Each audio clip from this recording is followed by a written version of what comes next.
contrastada cerebral. Anteriormente decíamos TAC, todos venían a OBT, AC, pero actualmente, como ya hay equipos modernos, ya no se dice TAC, se dice TC o se dice TEN. Entonces, decir TAC significa tomografía axial computarizada. O sea, solamente te van a dar los cortes axiales, pero si tú dices TC significa que necesitas una tomografía computada multicorte o una T que también significa tomografía espiral multicorte, ¿no? Entonces, ¿cuándo pedimos? Cuando tenemos problemas con déficits neurológicos agudos, pérdida de estado de conciencia, cefalea intensa, de inicio agudo.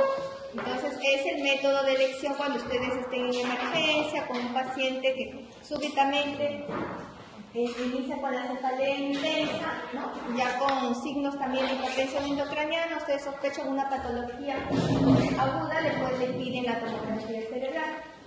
Es el estudio del traumatismo encefalocraniano también, ¿no? Anteriormente llegaba el paciente a emergencia por un TEC, era la radiografía de cráneo, pero ustedes saben que la radiografía de cráneo solamente van a poder descartar fracturas craneanas, ¿no? En cambio, si sospechan la patología cerebral del encéfalo, ya tienen que pedirle la tomografía, ¿no? Es altamente sensible en las hemorragias, se ve una hemorragia subaracnoidea. También para control en anomalias congénitas, las hidrocefalias, y se usa contrastada si sospechan tumores de infección. O sea, las primeras son sin contraste. Les ayuda mucho el estudio sin contraste. Sí o sí tienen que hacerle contrastada si sospechan tumores o infecciones.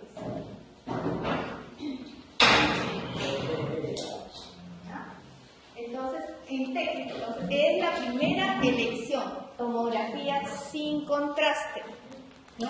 Para el diagnóstico de herniaciones subfaciales, hematomas epidurales, hematomas subdurales, hematomas parenquimales, contusión hemorrágica, hemorragia intraventricular, hemorragia subaracnoidea, edema cerebral o neumoencéfalo. En este curso no vamos a entrar a explicar ninguno de eso pasa a diagnóstico 2. Ahorita lo que quiero que fijen es que tienen que pedir una tomografía cuando estén en un TEC. La RN, ¿cuándo la piden? La piden para tumores, para descartar, ¿no?, si es primario o secundario, para las infecciones, traumatismos también, piden sirve la resonancia, enfermedad cerebrovascular, en caso de epilepsias o hidrocefalia. Entonces aquí tienen un cuadrito bonito donde son consensos, ¿no?, en qué casos ayuda más la tomografía o la resonancia, ¿no? Entonces dice, depende de la presentación clínica. Si tienen un traumatismo, la tomografía sin contraste es suficiente. Les puede decir si están en una hemorragia, ¿no?, o una fractura, la tomografía sin contraste es de gran utilidad. En una enfermedad cerebrovascular también la tomografía sin contraste le dice es un cuadro isquémico o es hemorrágico. En convulsiones, miren, pueden pedir todo, la tomografía sin contraste, la con contraste, la resonancia, pero ¿cuál es la de mayor utilidad? La resonancia con contraste, ¿no? Con contraste, la convulsión. ¿Por qué? Porque la convulsión les ayudará más en un estudio de resonancia con contraste.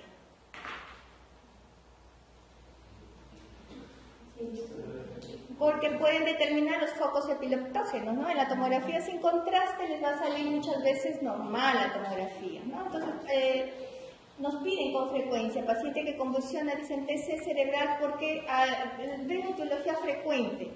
Aquí en el Perú, en la zona norte, es muy frecuente la neurocisticercosis. Entonces, cuando está en un estadio de calcificación, sí lo detectamos en la tomografía sin contraste, pero cuando está recién, los quistes pequeñitos, no lo vamos a detectar sin contraste. Tenemos que colocarle el contraste para determinar el patrón de captación, ¿no? Aparte, también pueden haber otros focos epileptógenos también que se nos pasan en los estudios sin contrastes, entonces es mejor cuando tenemos un paciente con convulsiones que la tomografía sale negativa, la resonancia sin contraste sale negativa, ya tenemos que pedirle una resonancia contrastada. En infección igual, miren, también pueden pedirle sin contraste, con contrastes, resonancia sin contraste, pero la resonancia con contraste sí tiene de mayor utilidad, ¿no? Igual en los tumores. Entonces son los 3 casos donde deben solicitarles ya la resonancia contrastada. ¿Por qué? Porque el patrón de captación ayuda mucho para diferenciar una infección de un tumor, ¿no? Entonces, el proceso infeccioso generalmente da el patrón de captación en periferia y en anillo. En cambio, los tumores o pueden ser sin avasculares, ¿no? Poco vascularización, o pueden ser muy vasculares. Entonces, eso nos ayuda a diferenciar, ¿no?, por su patrón de captación si estamos ante una infección o un tumor. Cefaleas agudas, también la tomografía con contraste, ¿no? Porque a veces el paciente le pide, ahí está sin contraste, ¿no? Tomografía sin contraste, cefalea aguda. Ya cuando es cefalea crónica ya resonancia, ¿no? Algunos médicos ya directo piden la resonancia, ¿no? Hay algunos centros donde tienen a la mano la factibilidad de hacer la resonancia, obvian hacerle tomografía y de frente pasan a hacer la resonancia, y sobre todo los niños, ¿no? Los niños no van a ser sometidos a medios de contraste, ¿no? No se les puede hacer el estudio contrastado por muchas razones, entonces se les pide directo la resonancia. ¿Cuál es la desventaja de la resonancia? Necesitas bastante tiempo, que el paciente esté sin moverse, ¿no? Entonces en los niños requiere que esté el anestesiólogo, ¿no? Entonces es una limitación también acá en nuestro país, ¿no? Hacerles el estudio de resonancia a los niños necesitamos tener el anestesiólogo, y cada vez lo que es especialidad es muy escasa, ¿no? A veces tenemos problemas, no tenemos anestesiólogos en el hospital y tenemos que programar las resonancias a los 2 meses, ¿no? Entonces es mucho tiempo. Caso de demencia también la resonancia sin contraste, y paciente en coma solamente la tomografía sin contraste, ¿no? Ahí faltaba, como la clase es tomografía y resonancia, pero también es bueno que sepan lo que es el otro método, ¿no? El SPECT cerebral, que es de medicina nuclear. No, la clase no está enfocada a eso, pero sería bueno. ¿En qué casos piden ustedes un SPECT cerebral?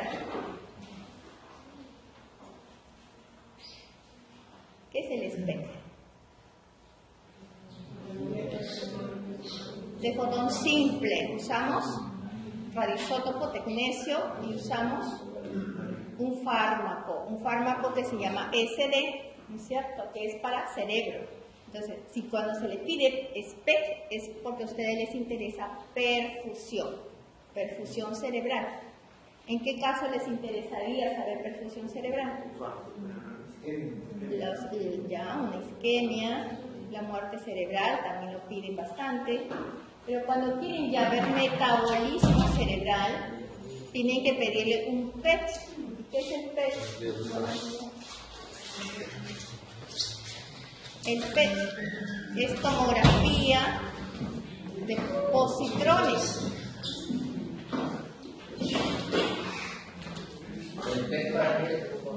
Ya, es para ver metabolismo, porque se emplea tomografía, se emplea ahí el flúor unido a la glucosa. A ver, silencio, están llegando. Ahí se está generando desorden.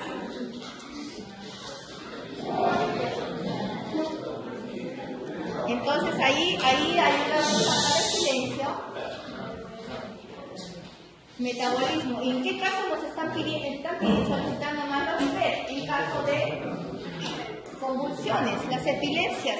Le hacen resonancia y sigue saliendo negativa, sigue saliendo normal, aunque le hagas con contraste, entonces sí ameritaría pedirle un PET, ¿no?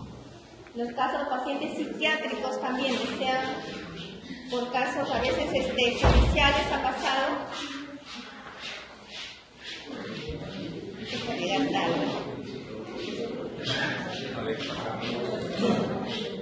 A ver, silencio, miren, siéntense, los que llegan tarde no creen desorden, siéntense en cualquier lado, por favor, porque tenemos que continuar.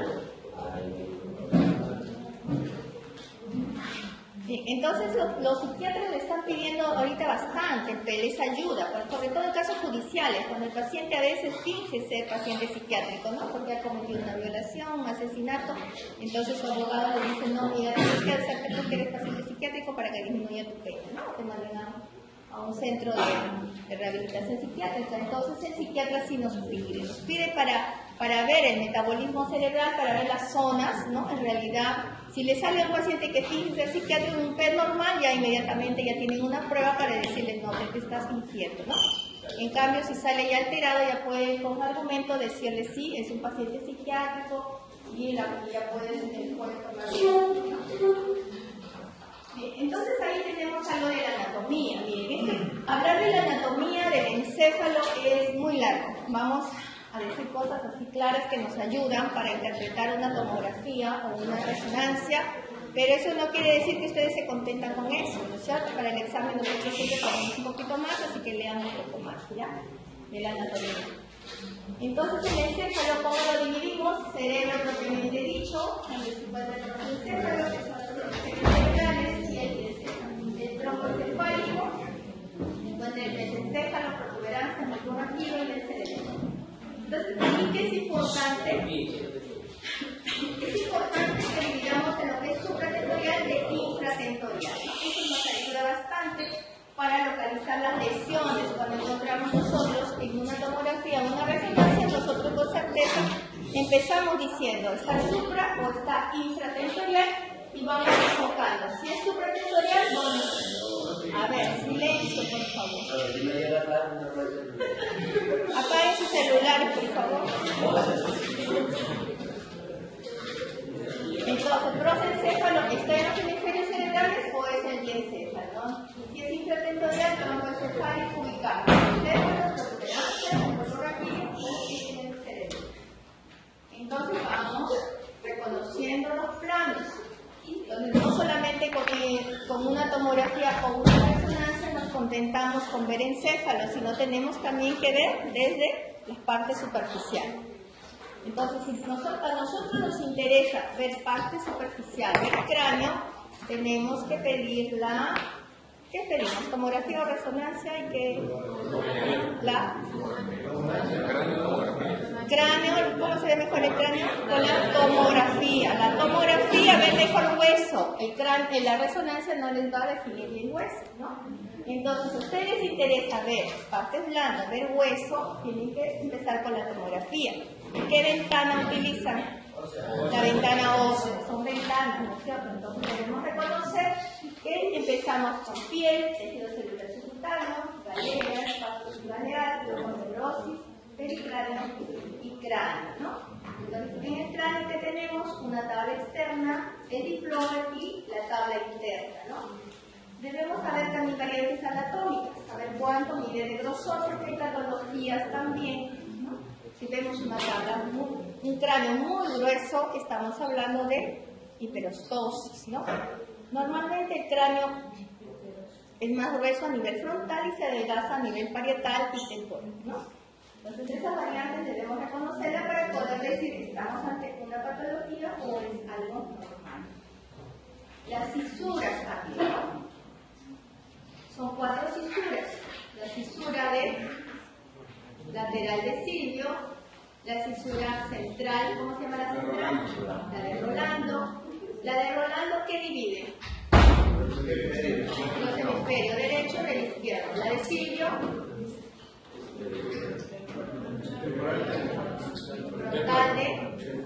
temporal. La cisura parieto-occipital, parietal de occipital. Y la cisura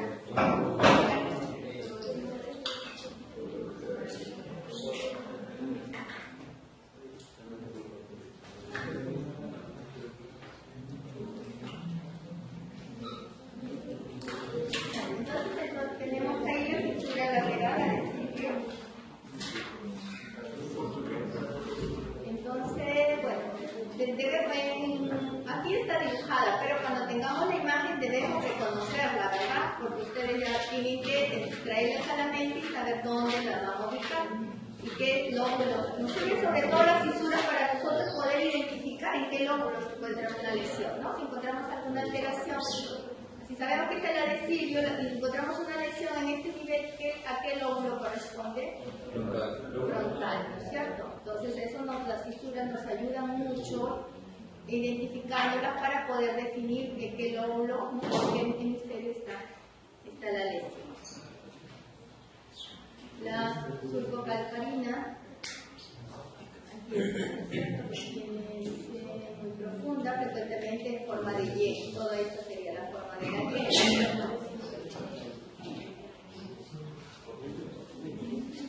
Entonces, la sucocalcarina, ¿qué es lo que divide?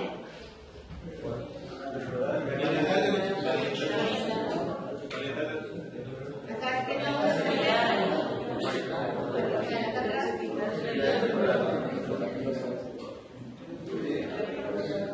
tenemos la pared occipital o sucocalcarina. Los hemisferios cerebrales también, ¿no? ¿Cuántos hemisferios hay? ¿Cuántos lóbulos hay? 5 lóbulos, ¿no es cierto? Frontal, parietal, temporal, occipital, central o insular. Entonces aquí también, a ver, silencio, por favor. Cuando tenemos los dibujitos a colores es fácil, pero cuando tenemos la imagen tenemos que saber bien en qué lóbulo, de acuerdo a los surcos o a las fisuras que nosotros tenemos. El cuerpo calloso, ¿dónde estaría el cuerpo calloso? Donde están los numeritos, dice. ¿Qué es el cuerpo calloso?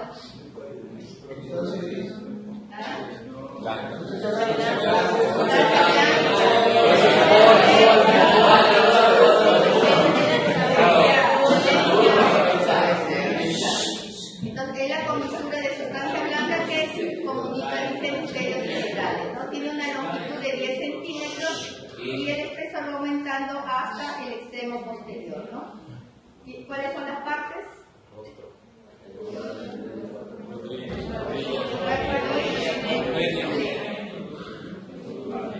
Los espacios de líquido cefalorraquídeo están constituidos por los ventrículos, las cisternas y los surcos subaracnoideos, ¿no? Entonces los espacios, hay que saber también que los espacios de líquido cefalorraquídeo aumentan con la edad, ¿no es cierto?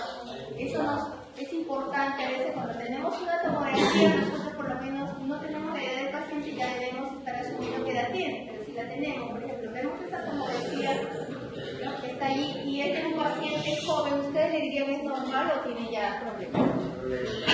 Para un joven tendría problemas, ¿no es cierto? Están muy acentuados los surcos, las fisuras del sistema ventricular. Esa tomografía correspondería a una persona por lo menos de unos... ¿Cuántos años de calcular ustedes? 70 mucho. Debe estar entre los 50 más o menos. En los 70 ya se va atrofiando también la parte de lo que sería la fosa posterior. También tenemos que saber la anatomía en cuanto a los territorios vasculares. ¿Qué estamos viendo ahí? El polígono de Willis. ¿Quién es conforme al polígono de Willis?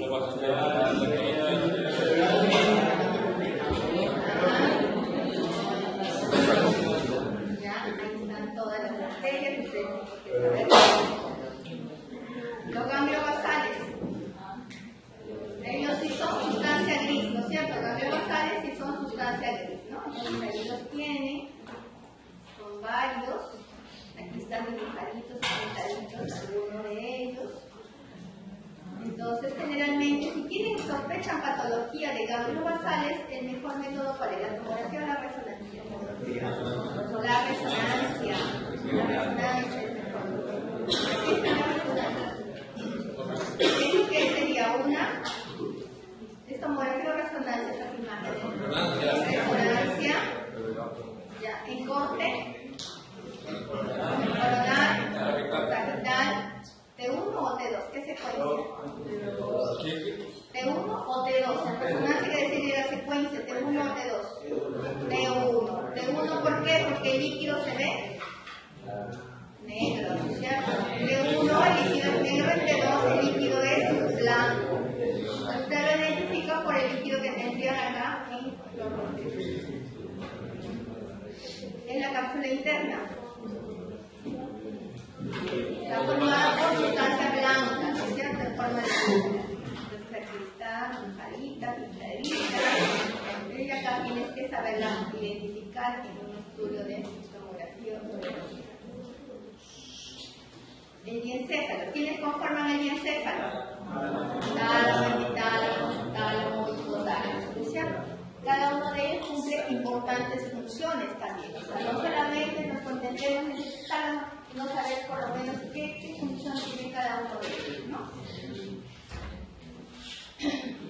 Cerebro medio mesencéfalo. Dice el nexo de la unión entre cerebro anterior y cerebro posterior. Contiene los huérfanos cuadriceros.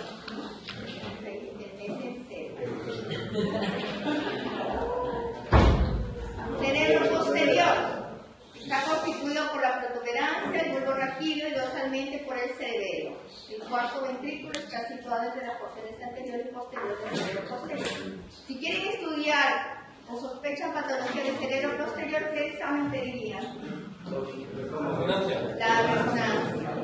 La resonancia. ¿Por qué no la tomografía?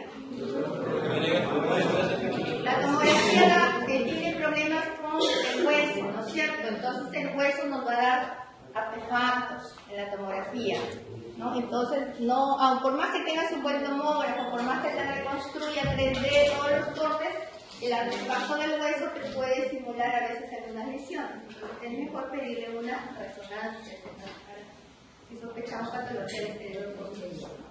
Cuarto ventrículo, ¿dónde está ahí el cuarto ventrículo? ¿Cuál de las flechas? Sin la flecha, ¿cuál de las flechas? Una de ellas es. Una de ellas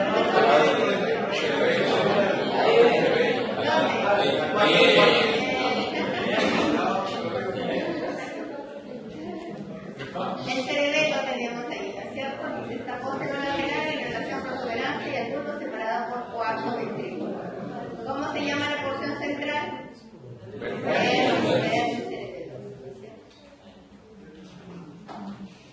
Los pedúnculos cerebelosos son tres, superior, medio e inferior, ¿no es cierto? Entonces dice el cerebelo, los pedúnculos permiten unir al cerebelo al tronco, ¿no es cierto? Entonces el pedúnculo cerebeloso superior unen con el mesencéfalo, el medio protuberancia, inferior con bulbo. Y pasamos a calcificación. Tenemos que reconocer cuáles son las fisiológicas y cuáles son las patológicas. Entonces ahí tenemos todas las fisiológicas: glándula pineal, avénula, plexos coloideos, dura madre, ganglio basales, ligamento petrotiroideo, cristalino. Y las patológicas son superficiales o son profundas, ¿no? Ustedes pueden ver ahí, es una larga lista. Entonces lo importante en este diagnóstico 1 es que ustedes se fijen las fisiológicas, porque han dicho que la clase todo sea normal, pero de todas maneras le estamos mencionando que también hay patológicas. ¿Eso es de Pedrosa? No, eso es de Pedrosa.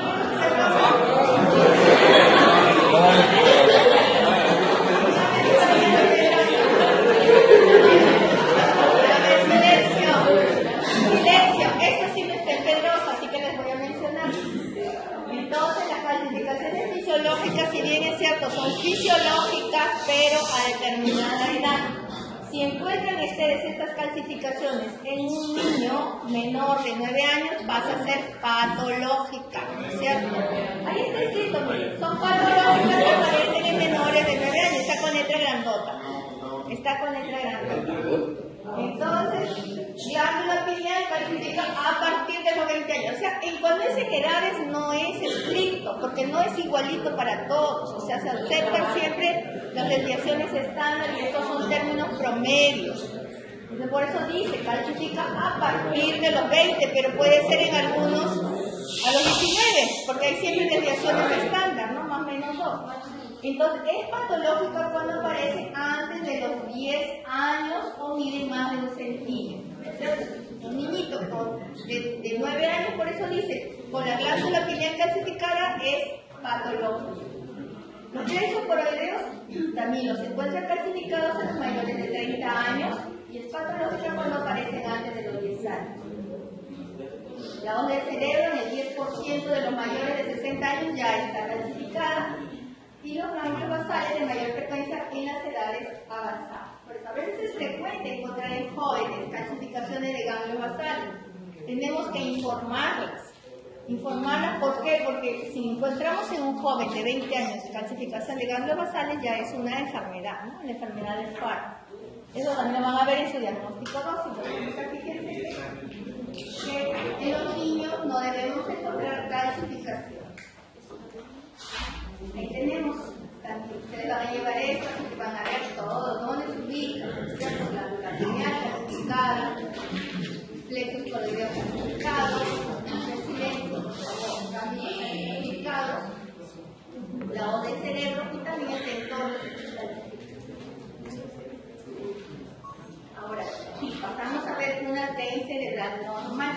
En la práctica ya han visto, ¿no es cierto? Primero tenemos que saber recordar, porque eso lo han visto en la primera unidad, los Hansfield, ¿no es cierto? Entonces, en tomografía, encontramos una imagen, tenemos que decirle si es hipodenso, hiperdenso y decirle cuántos Hansfield tiene. Entonces, ahí tenemos la materia blanca, ¿cuántos Hansfield?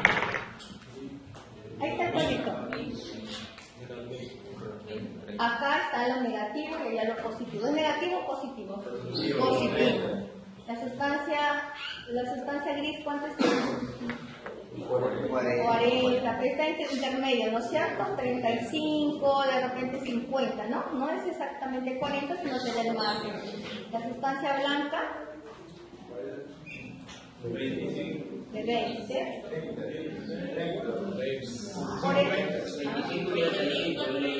Es por eso que la imagen, ¿cómo lo ves? La materia gris, ¿lo ves hipodenso o hiperdenso? La sustancia gris más hiper, y la sustancia blanca hipo por las unidades Hansfield que tiene, ¿no es cierto? O sea, mientras más se va a lo negativo, se va haciendo más hipo, y mientras más a lo positivo, más hiper. Por eso que tú lo ves, tú dices gris, yo debo verlo gris también en la... No es así, ¿no? Miren, tenemos diferentes Hansfield. La sangre sí. Si es sangre aguda, es más hiperdensa, ¿no es cierto? Tiene más unidades Hansfield. La sangre ya más antigua es más hipodensa, ¿cierto? Mientras más antigua, más se acerca a la densidad del líquido ya. Entonces, se va haciendo más hipodensa. Entonces, ¿qué ventanas hay ahí? Ventana parenquimal y ventana ósea. Entonces, esas son ventanas. Aparte de los Hansfield, debemos ver ventanas, ¿cierto? Reconocer ventanas. Y saber que tenemos cortes, que sí o sí tienen que darnos, porque a veces el problema es que cuando vamos a hacer la tomografía, el tecnólogo dice, esta imagen me gusta, esta me gusta, esta me gusta, escoge. De 200 imágenes, en ese escoge y les imprime las que él cree. Pero no es así, o sea, hay que tener que poner mínimo estos cortes, ¿no? Un corte de fosa posterior y corte supratentorial, ¿no? Les decía, dividir lo infra de lo supratentorial.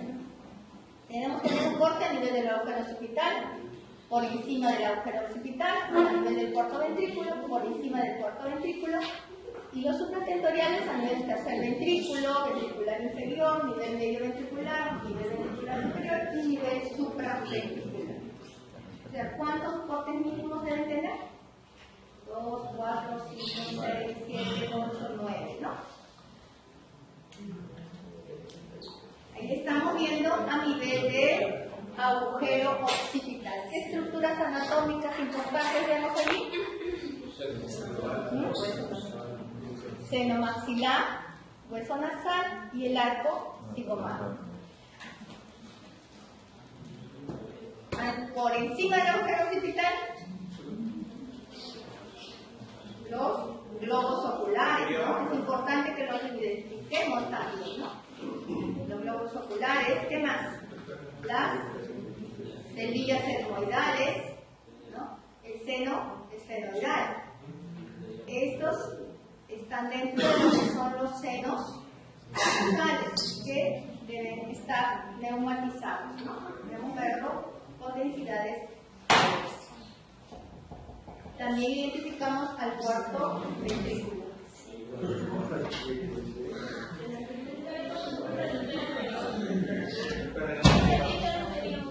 ¿Cuál anterior? ¿Esta?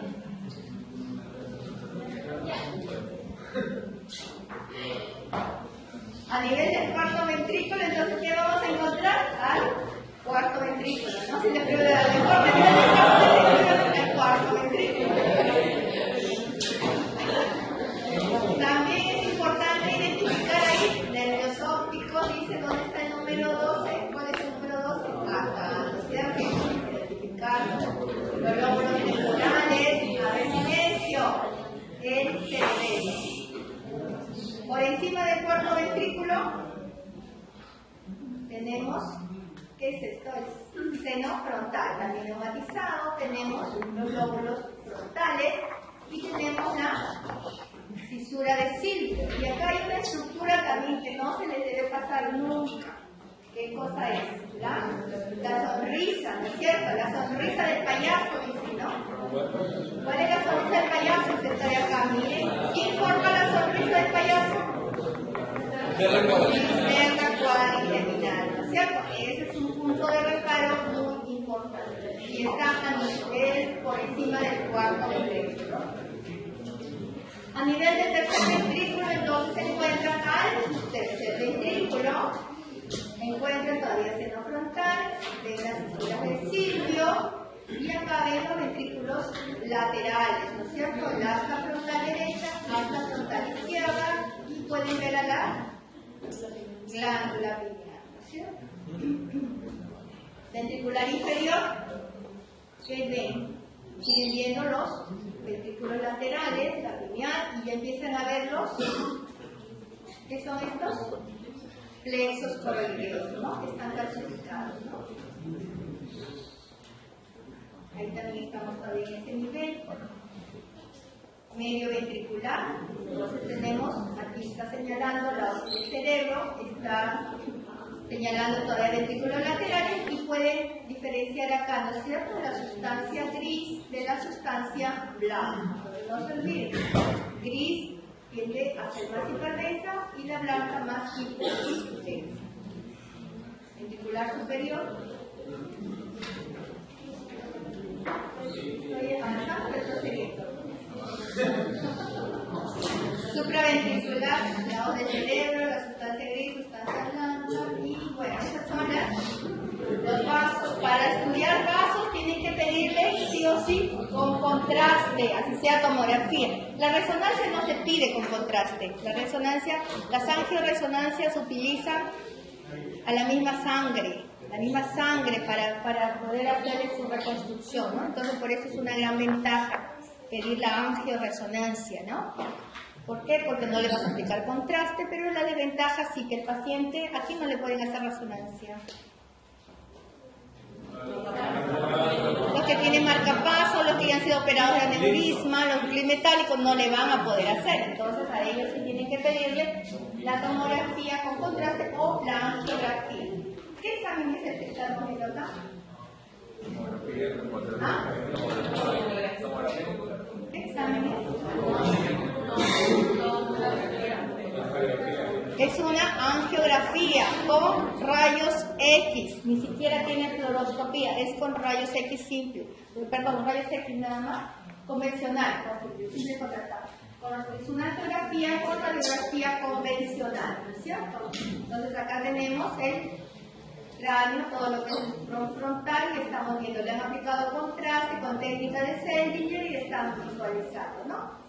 Anteriormente, cuando no había tanto ni tomografía ni resonancia, todo se solucionaba con la radiografía, pero ahí sí, el radiólogo sí era experto, ¿no? Para poder identificar en todas esas imágenes.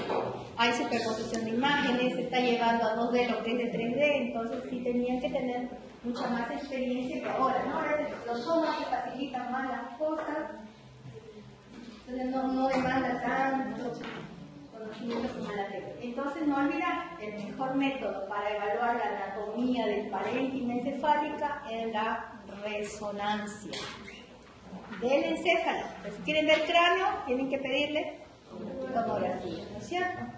Entonces, por eso ahora en los consensos europeos empiezan con la tomo sin contraste y pasan directo a la resonancia.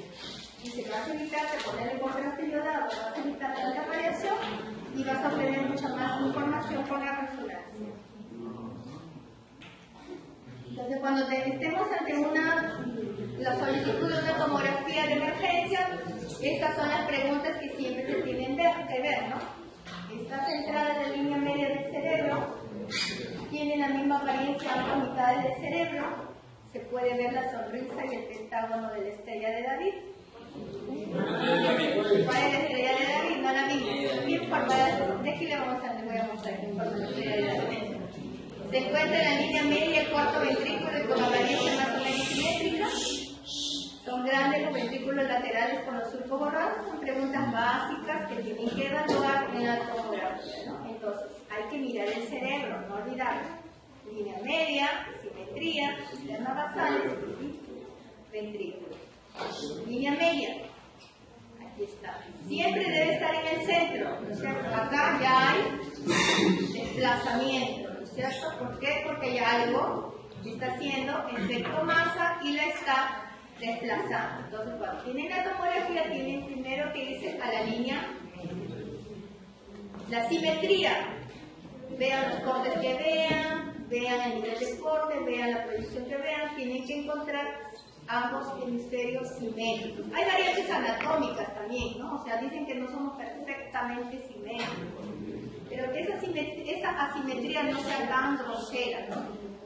Puede pasarse a veces a variantes anatómicas, ¿no? Porque a veces tampoco hay que ser tan estricto y hay variantes anatómicas en donde un ventrículo es más pequeño que el otro, pero lo consideramos dentro de la variante anatómica, entonces podemos decir hay una leve asimetría y mencionarla como variante, ¿no? Pero lo ideal es que veamos al cerebro las dos mitades como un espejo, ¿no? Eso es lo normal.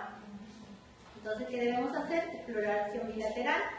Hay que ver el patrón de surcos, comparando los surcos de los dos hemisferios. Hay que reconocer cómo cambian con edad y saber cuáles son las variantes anatómicas. Entonces, ahí están las variantes anatómicas. Puede haber asimetría de ventrículos, ¿no? Puede haber así un ventrículo más chiquito que el otro. Puede haber una coartación ventricular, o sea que veamos como un área de estenosis, ¿no?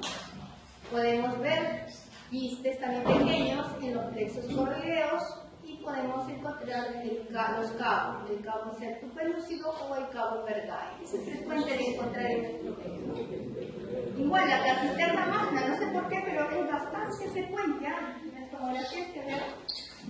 O sea, ahí en los libros dicen variante anatómica, pero no dan tanta frecuencia, pero acá en nuestro medio yo he visto menos que es bastante variante anatómica que la cisterna magna atómica. Entonces busquen, aquí no les he traído, pero busquen a ver las cisternas.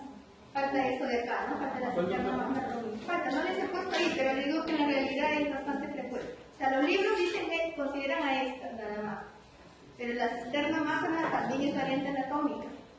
Y acá en nuestra región ahí es bastante frecuente. Entonces ahí está la estrella. ¿Quién forma la estrella? La cisterna supracelar. Forma la estrella de David. ¿Y quién forma la sonrisa del payaso? La cisterna cuadricelular. Entonces eso también tienen que reconocer en las tomografías, ¿no? Estén bien dibujaditas.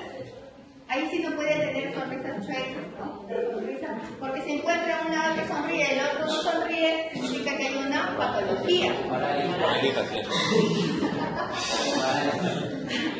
¿Hay qué le pedirían ustedes? Si encuentran una sonrisa anormal, o que no sonríe para arriba sino para abajo, ¿qué le pedirían? ¿Ah? No, ¿qué examen le pedirían al paciente para confirmarle? Le piden la tomografía, la resonancia. Le pedirían la resonancia, ¿no es cierto? Y hay que ver el sistema ventricular. Entonces, cuando veamos el sistema ventricular, hay un índice, se llama el índice de Evans, ¿no? Entonces, ¿qué hace este índice de Evans? Medimos la distancia de las dos astas frontales, ¿no? Se multiplica. Para el índice ya no multiplica solamente ¿no? Entonces miren la distancia de las dos astas frontales sobre la distancia a nivel del diámetro mayor, que es a nivel parietal, ¿no? Y eso te da un índice de E. Entonces, cuando es ya 0.30 ya se empieza a hablar de hidrocefalia, ¿no? Generalmente Lo normal es 0,24, entonces cuando ya vamos pasando ya 0,25, 0,26, ya nosotros ya es signo de alarma, ¿no? Decimos prominencia, prominencia. Ya cuando llega a 0,30, recién hablamos de hidrocefalos. Los senos paranasales. Entonces, para estudiar senos paranasales lo podemos hacer con rayos X o con tomografía. Entonces, si lo piden por rayos X, hay muchas proyecciones, ¿no es cierto? Entonces, aquí estamos enfocando mastoides y estamos enfocando senos paranasales. Entonces, en la clase también nos habla de mastoides. En la clase ha venido primero la diapositiva de mastoides. Para mastoides existen muchas, les he traído las principales. La proyección de Schuller, que es la temporotimpánica, la proyección de Chauvet-3, parietotimpánica, la proyección de Guillén, transorbitánea, la proyección de lao lateral. Todas esas son para mastoides. Para los senos paranasales tenemos las básicas, que son la de Water, mentonasal, Cadwell, frontonasal, y la proyección, aquí falta la lateral, ¿no?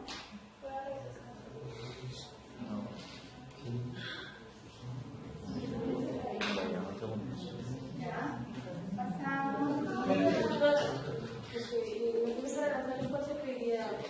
No, es que ustedes cuando tienen senos paranasales y ya saben, tecnólogo, que tiene que hacer esos tres.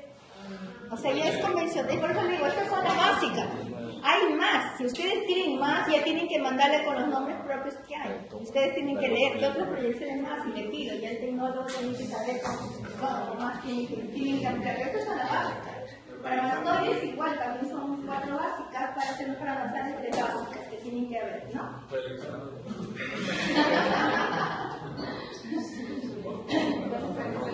¿Ese qué cosa es? ¿Qué examen es ese? ¿Qué?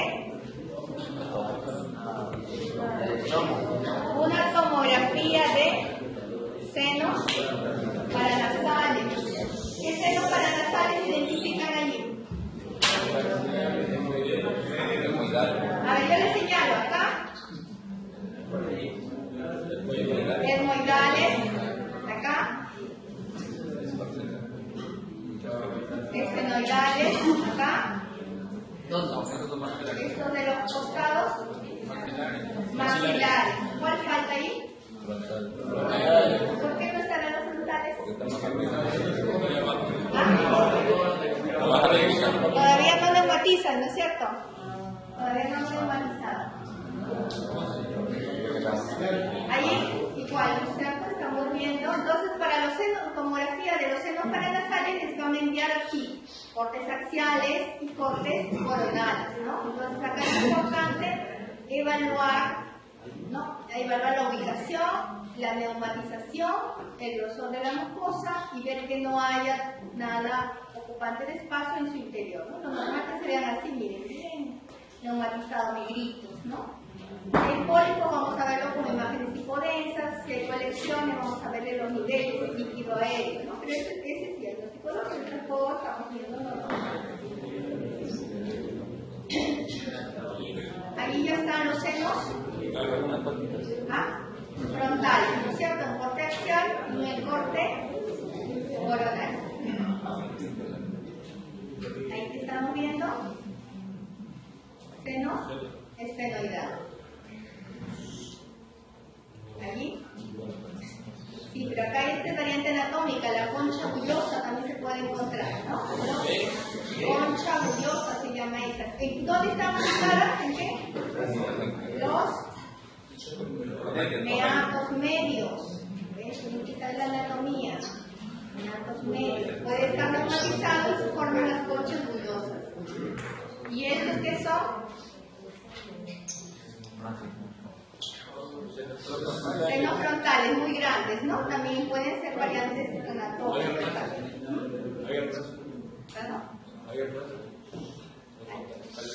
Acá está bien, no me aparece, pero aquí les estoy mostrando los senos frontales, ¿no? Y estos son los cortes que se hacen para tomografías de mastoides, ¿ven? O sea, no se hace una tomo cerebral completa, ¿no? Sino buscan la mastoides y ahí los cortes son muy, muy finos, ¿no? para obtener las imágenes de mastoides. Y ahí sí, estas son las tomografías de mastoides. Entonces también se busca la neumatización de las mastoides y hay que reconocer acá las estructuras anatómicas, ¿no? O sea, si le toman la radiografía de mastoides solamente les va a enfocar, les va a decir neumatización adecuada o esclerosis y nada más. Entonces, el mejor método para evaluar mastoides o hilos es la tomografía, ¿no? Ya de una vez pueden pedir al paciente su tomografía. Entonces, en la tomografía sí evaluamos mastoides, neumatización, evaluamos todo oído medio, oído interno, evaluamos, ¿no? la cadena osicular, el tímpano, todas esas estructuras tenemos que irlas reconociendo. Miren. Entonces, aquí ¿qué estamos viendo? El huesecillo, ¿no es cierto? Son pequeñitos y tenemos que reconocer ahí los huesecillos.